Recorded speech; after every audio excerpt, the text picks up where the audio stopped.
اعوذ باللہ من الشیطان الرجیم، بسم اللہ الرحمن الرحیم۔ سورہ فاتحہ کی تفسیر جاری ہے، اور پچھلے تقریباً 3 سے 4 جو ہمارے گفتگو کے حلقے تھے، ان میں وَإِيَّاكَ نَسْتَعِينُ کی تفسیر میں اعلیٰ حضرت کے رسالہ برکات الامداد لأہل الاستمداد کا خلاصہ پیش کیا گیا، اور اکثر صفحات کی خواندگی اور ساتھ مختصر تشریح کی گئی۔ آج کی گفتگو اہدنا الصراط المستقیم سے شروع ہوگی۔ اس آیہ مبارکہ میں ہم کو سیدھا راستہ چلا کنز الایمان، اور ہم کو سیدھے راستہ پر چلا ریاض الایمان۔ اس میں جو سب سے بڑی بحث ہے وہ یہ ہے کہ صراط مستقیم سیدھا راستہ سے مراد کیا ہے۔ تو والد گرامی حضور ریاض الملت تفسیر ریاض القرآن میں لکھتے ہیں، صراط مستقیم سے مراد اسلام یا قرآن یا خلق نبی کریم یا حضور پاک یا آپ کی آل اور اصحاب ہیں۔ تو یعنی ایک قول کے مطابق صراط مستقیم سے مراد اسلام ہے، ایک قول کے مطابق صراط مستقیم سے مراد قرآن ہے، یا صراط مستقیم سے مراد حضور کریم کا خلق، آپ کا اخلاق ہے، یا حضور پاک کی آل اور اصحاب مراد ہیں۔ اس سے ثابت ہوا کہ صراط مستقیم طریق اہل سنت ہے، جو حضور پاک، اہل بیت و اصحاب اور سنت و قرآن اسلام سب کو مانتے ہیں، اور در حقیقت یہ سب اقوال ایک دوسرے سے ملے جلے ہیں، یعنی ان میں کوئی فرق نہیں ہے۔ اگر کوئی یہ کہنا شروع کر دے کہ بھئی صراط مستقیم سے مراد اسلام مانے یا قرآن مانے یا حضور کا اخلاق مانے یا آل مانے یا اصحاب مانے، کیا مانے؟ تو اس کا جواب دیتے ہوئے حضور رضی اللہ عنہ فرماتے ہیں کہ یہ سب در حقیقت یہ سب اقوال ایک دوسرے سے ملے جلے ہیں۔ نبی کریم علیہ الصلوۃ والسلام کا مطیع حق کا تابع، اور حق کا تابع اسلام کا تابع، قرآن کا مطیع ہے، اور قرآن خدا کی کتاب اور اس کی طرف سیدھی راہ ہے، جس پر چلنے کے لیے آل اطہار اور صحابہ کرام کی غلامی بے حد ضروری ہے۔ حضرت عبداللہ فرماتے ہیں کہ صراط مستقیم وہ ہے جس پر ہمیں حضور رسول اللہ صلی اللہ علیہ وسلم نے چھوڑا۔ اور ابن جریر کے نزدیک اس آیت کی تفسیر سب سے اولا یعنی بہتر یہ ہے کہ ہم توفیق دیے جائیں اس چیز کی جو خدا کی مرضی کی چیز ہو، اور جس پر چلنے کی وجہ سے خدا اپنے بندوں پر راضی ہو اور ان پر انعام یعنی راضی ہوا ہو اور ان پر انعام کیا ہو، تو یہی صراط مستقیم ہے۔ اس لیے کہ جو شخص اس چیز کی توفیق دیا گیا، جس کی توفیق اللہ کے نیک بندوں کو تھی، جن پر اللہ کا انعام ہوا، اور جو نبی، صدیق، شہید اور صالح لوگ تھے، وہ اسلام کی اور رسولوں کی تصدیق کی اور کتاب اللہ کو مضبوط تھامے رکھنے کی وجہ سے، اور اللہ تعالیٰ کے احکام کو بجا لانے کی اور اس کے منع کی ہوئی کاموں سے رک جانے کی، اور نبی کریم علیہ الصلوۃ والسلام اور آپ کے چاروں خلیفوں اور تمام نیک بندوں کی راہ کی توفیق دیا گیا، تو یہی صراط مستقیم ہے۔ اگر یہ کہا جائے کہ مومن کو تو خدا کی طرف سے ہدایت حاصل ہے، تو پھر نماز اور غیر نماز میں اس کے مانگنے کی کیا ضرورت، یعنی بار بار اہدنا الصراط المستقیم کہنے کی کیا ضرورت؟ تو اس کا جواب یہ ہے کہ مراد اس سے ہدایت پر ثابت قدمی اور رسوخی اور بینائی اور ہمیش کی طلب ہے، اس لیے کہ بندہ ہر حالت میں خدا تعالیٰ کا محتاج ہے۔ تو ایک چیز ہدایت میسر تو ہے، میسر ہی ہے، تو تب بھی تو وہ نماز ادا کر رہا ہے، لیکن اس پر ثابت قدم یعنی ہمیشہ ہدایت پر ثابت قدم رہنے کے لیے وہ بار بار دعا کی جاتی ہے۔ اب اس میں آگے جو فرمایا اس کی مزید، صراط الذین انعمت علیہم، راستہ ان لوگوں کا جن پر تو نے انعام فرمایا۔ یہ تو ریاض الایمان اور کنز الایمان میں ترجمہ یوں کیا اعلیٰ حضرت نے، راستہ ان کا جن پر تو نے احسان کیا۔ اب صراط الذین کی جو تفسیر ہے، اس میں انعام پانے والے جو ہیں وہ کون ہیں کہ جن پر تو نے انعام کیا؟ تو اس کی توضیح تفسیر یعنی قرآن کی تفسیر قرآن سے اس کے مطابق انعام پانے والوں کا بیان سورہ نساء میں ہے، انعم اللہ علیہم من النبیین والصدیقین والشہداء والصالحین، اللہ نے انعام فرمایا نبیوں، صدیقوں، شہیدوں اور صالحین پر۔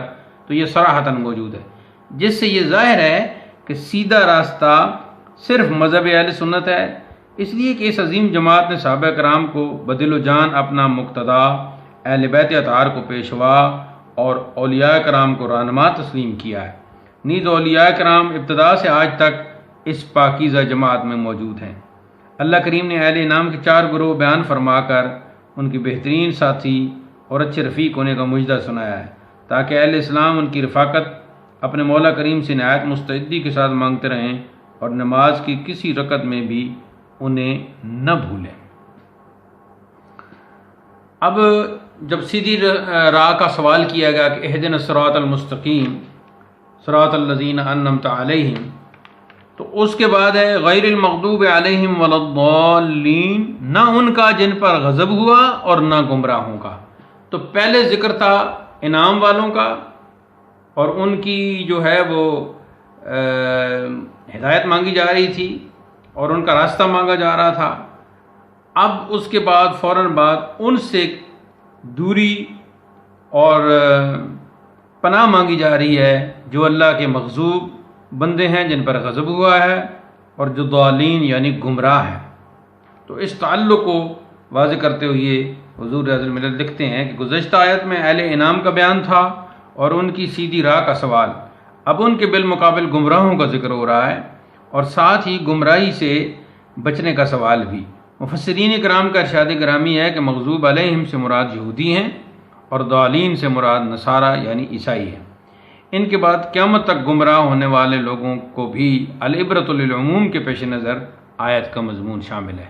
چونکہ ویسے تو یہ تو تفسیر خاص ہے کہ المغضوب سے مراد یہودی اور الضالین سے مراد عیسائی نصارہ ہیں، لیکن العبرۃ للعموم جو قاعدہ ہے، اس قاعدہ کے مطابق چونکہ نام کسی ایک فرقہ کا نہیں لیا گیا تو پھر عموم کو شامل ہو گیا، تو اس سے پھر ہر بے دین بعدعقیدہ گمراہ سے آیت کریمہ کے علاوہ حدیث مبارکہ کے پیش نظر اجتناب ضروری اور پرہیز لازم ہے۔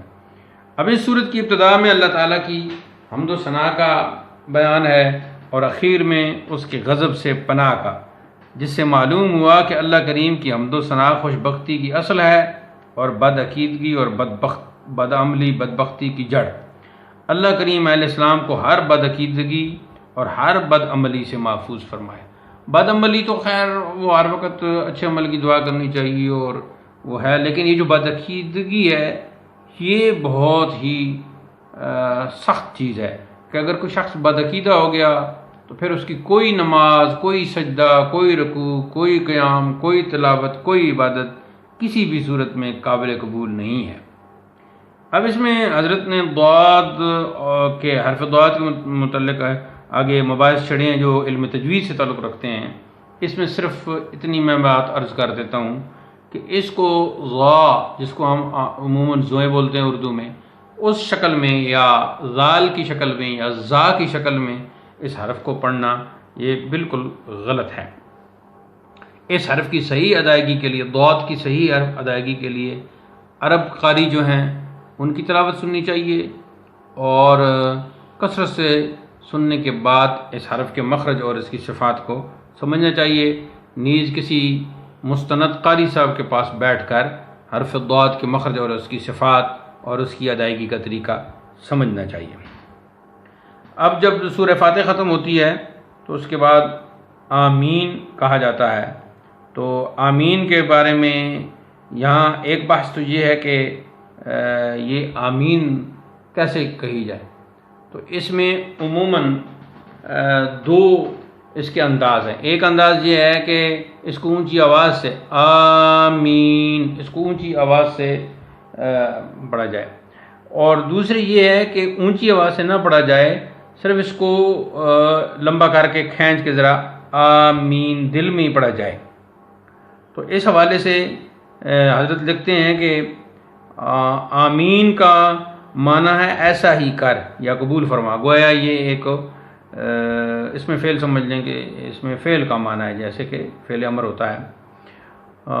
یہ لفظ قرآن کا نہیں، سورہ فاتحہ کے ختم پر نماز کے اندر اور باہر آمین کہنا سنت ہے، اور حضرت امام اعظم ابو حنیفہ رحمۃ اللہ علیہ کا مذہب یہ ہے کہ نماز میں آمین آہستہ کہی جائے تمام احادیث پر نظر و تنقید سے یہی نتیجہ نکلتا ہے کہ جتنی بھی آمین کے حوالے سے احادیث ہیں ان میں یہی نتیجہ نکلتا ہے. جہر کی روایتوں میں صرف وائل کی روایت صحیح ہے اور اس میں مد بہا کا لفظ ہے جس کی دلالت جہر پر قطعی نہیں. جیسے جہر کا احتمال ہے ویسا ہی بلکہ اس سے قوی تر مد حمزہ کا احتمال ہے. یعنی وہاں جو مد بہا کہا گیا ہے اس کا یہ معنی نہیں کہ اس کو اونچی آواز سے کہو، بلکہ اس کا معنی یہ ہے کہ اس کا جو حمزہ ہے اس میں مد لاؤ، آمین، یعنی ایسے لمبا کرو. اس لیے یہ روایت جہر کے لیے حجت نہیں ہو سکتی.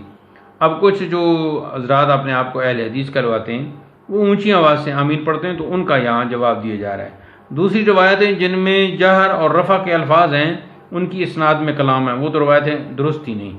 علاوہ بری وہ روایت بالمعنی ہیں، اور روایت بالمعنی وہ ہوتی ہے جو راوی کی اپنی سمجھ کے مطابق اس نے روایت کر دی، الفاظ راوی کے اپنے ہوتے ہیں، تو وہ فہم راوی ہے.